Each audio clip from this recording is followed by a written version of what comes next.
Ya Allah, perlihatkan kepada kami bahwa yang benar itu benar. Sebab sering kita lihat yang benar jadi tidak benar. Ini memerlukan kekuatan batin. Yang benar tampakkan kepada kami kebenarannya ya Allah. Sebab sekarang banyak ketidakbenaran yang dikamuflase. Banyak ketidakbenaran yang diberikan lipstick sehingga kelihatannya menjadi benar. Ini baik doa ini saya pikir dibaca oleh para hakim. Allahumma arinal haqqa haqqa. Ya Allah, perlihatkan kepada saya bahwa yang benar itu benar. Dan tidak cuma sekedar itu, warzuqni ittiba'ah. Berikan kekuatan kepada saya untuk mengikuti kebenaran itu. Sebab kadang-kadang terjadi juga dia tahu yang benar itu benar, tapi tidak punya keberanian moral untuk mengatakan bahwa itu benar. Dia tahu itu barang yang hak, tapi tidak terpanggil mengikuti yang hak, tidak punya kekuatan moral untuk mengikutinya. Lalu doa ini pun disambung, wa arinal batila batilan warzuqna ijtinaba. Wahai Allah, perlihatkan kepada kami bahwa yang batil adalah batil, bahwa yang salah adalah salah, bahwa yang munkar adalah munkar. Berikan kepada kami kekuatan untuk menjauhi yang munkar, yang batil, yang zalim. Saudara-saudara kaum muslimin rahimakumullah, kita sering mencaci kaum pelacur sebagai sampah masyarakat. Tapi sadarkah kita bahwa pelacuran di bidang hukum, pelacuran di bidang intelektual, kadang-kadang pelacuran di bidang agama, dalam arti menjual ayat untuk membela yang salah dan menekan yang benar, ini juga tidak kalah bahayanya dengan prostitusi, pelacur-pelacur yang kita anggap sebagai sampah daripada kehidupan masyarakat itu. Oleh karenanya, maka hakim yang adil merupakan musuh utama daripada iblis dan setan. Mereka akan sibuk sekali kalau seorang hakim sudah berketetapan untuk melahirkan keputusan hukum yang seadil-adilnya. Ini yang pertama, teman setan adalah hakim yang nyeleweng, yang tidak adil. Yang kedua, teman saya, kata iblis, ghaniyun mutakabbir, orang kaya yang sombong. Orang kaya sombong itu teman setan. Orang miskin sombong itu lebih teman lagi tuh. Sebab ini sudah kelewatan. Kalau orang kaya sombong barangkali masih lumayan lah, memang kaya. Tapi kalau sudah miskin sombong, minta ampun. Orang kaya yang sombong adalah musuh iblis. Sebab pada hakikatnya tidak ada yang kaya dalam kehidupan ini kalau sudah bercermin kepada apa sih yang kita punya.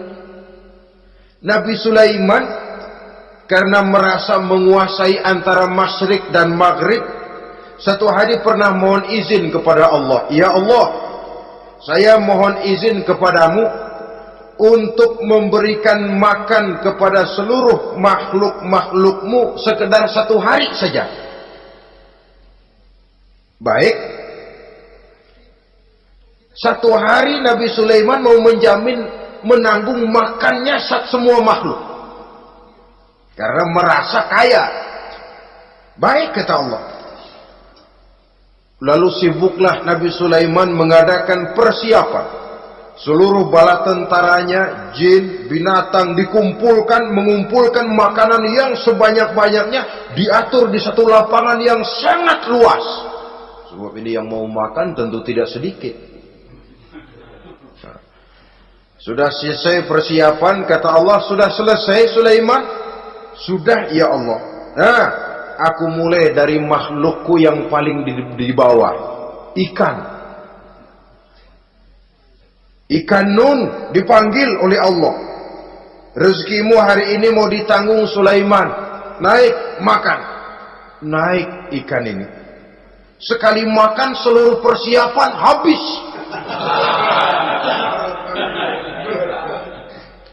Goleng kepala Nabi Sulaiman, beliau sadar lalu sujud, maha kaya engkau ya Allah. Boro-boro nanggung makanan semua makhluk hidup sehari, ikan satu nggak keurusan. Ini baru sekali makan, bagaimana nambahnya? Jadi apa sih yang kita anggap kaya ini? Maka orang kaya yang sombong pada hakikatnya kacang yang lupa akan kulitnya. Tidak ada yang kita bawa pada saat kita terlahir ke alam ini, sebagaimana juga tidak ada yang kita bawa pada saat kita meninggalkan alam ini. Harta kita akan pindah nama. Sebab itu yang perlu kita jaga pada hakikatnya tidak lain nilai-nilai iman, sebab ini yang akan kita bawa.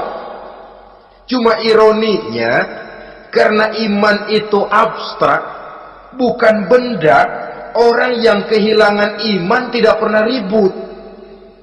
Sebaliknya, karena harta itu materi, benda konkret, orang yang kehilangan harta cepat merasa, cepat ribut. Motor hilang, ribut. Kenapa? Motor itu benda, kelihatan. Duit hilang, ribut. Televisi hilang, ribut. Kenapa? Benda. Tapi kalau iman yang hilang, wah kelihatannya tenang-tenang saja, Pak.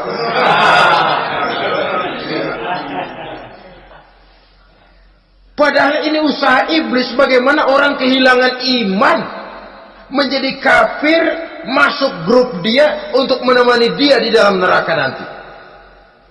Dia gelincirkan iman kita, dan kita sering tanpa terasa telah mengalami pergeseran nilai-nilai iman, kalau tidak tergusur sama sekali. Cuma saya katakan tadi, oleh karena iman ini bukan benda, orang yang kehilangan iman kurang begitu merasa, padahal ini yang paling berharga. Sebab ini yang akan kita bawa menghadap Allah. Orang itu kalau sudah yakhruju minad dunya bighairi iman, keluar dari dunia, meninggalkan dunia dan seluruh isinya, kembali menghadap Allah dengan tidak membawa iman, tempatnya jelas sudah. Itu yang paling kita khawatir. Pangkat jelas tidak kita bawa, harta benda akan pindah nama jadi milik ahli waris kita.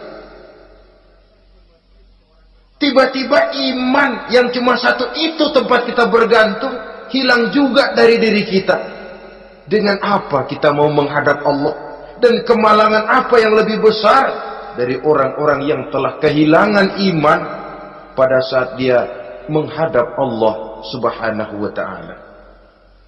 Karena itu, saudara-saudara, terutama yang diberikan amanah berupa harta oleh Allah dalam kehidupan ini, bersyukurlah kalau saudara diberikan kepercayaan oleh Allah untuk menyalurkan rezeki kepada orang lain, seperti keran yang nyimpen air tapi tidak untuk dirinya, disalurkan kepada yang memerlukannya. Rezeki dia cuma lewat tangan saya, rezeki dia cuma lewat tangan saya.